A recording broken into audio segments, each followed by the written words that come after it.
araw, masaya at puno ng tawanan ng mag-asawang sina Mark at Liza habang binabaybay ang daan patungo sa isang birthday party ng kanilang kaibigan. Kasama nila ang dalawang matalik na kaibigan na sina Tom at Sarah. Walang kamalay-malay ang mag-asawa na may panganib na palang naghihintay sa kanila. Habang sila ay abala sa masayang kwentuhan, may dalawang motorsiklo na bigla silang pinara at pinahinto. Sila ay mga armado at binuksan ang pinto ng sasakyan, sabay kinuha nila ang pera at alahas ng mag-asawa at ito ay itinakbo sakay ng dalawang motorsiklo. Pagkatapos ng pangyayari, sabay dumating ang investigador. Chinek ng investigador ang bawat sulok ng pangyayari. Sa pangyayari ay makikita mo ang katawan ni Mark na nakahandusay. May hapon mga sir, kamu ba ito mga witness sa women na nahitabo dito ron? Sir, pwede ba ito mo imbitahan sa stasyon para sa atong investigation? Dumako ang mga saksi sa tanggapan ng pulisya.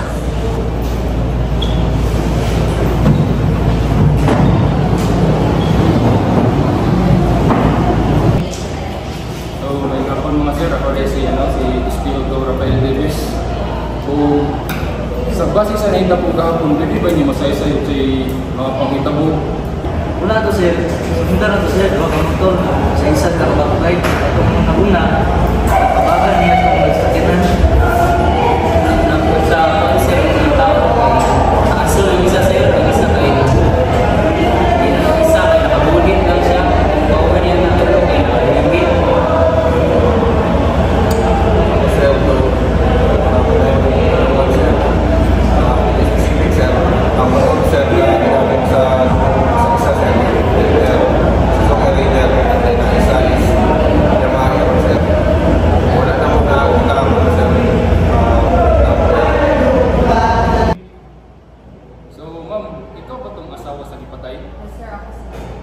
Pwede ba niyo madetalye kung sa'yo nahitabo itong adlaw, ma'am?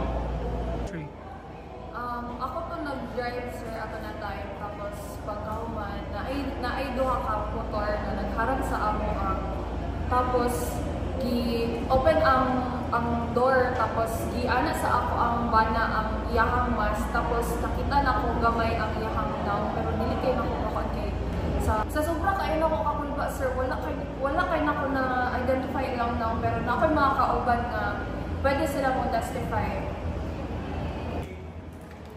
So, sir, pwede ba niyo masaysay kung sa imong nakita o nahibaluan na itong panghitabuha?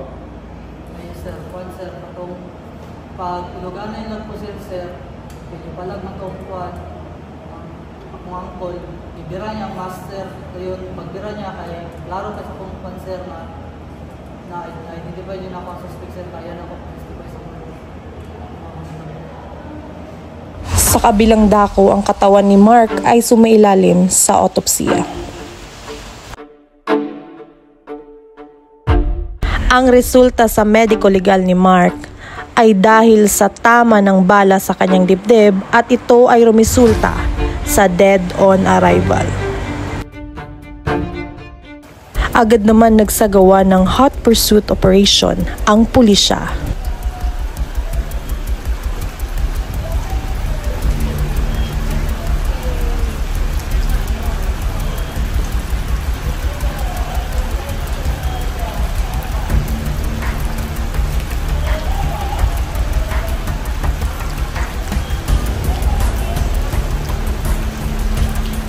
Isa sa mga sospek ang nakalaunang naaresto ng mga pulisya.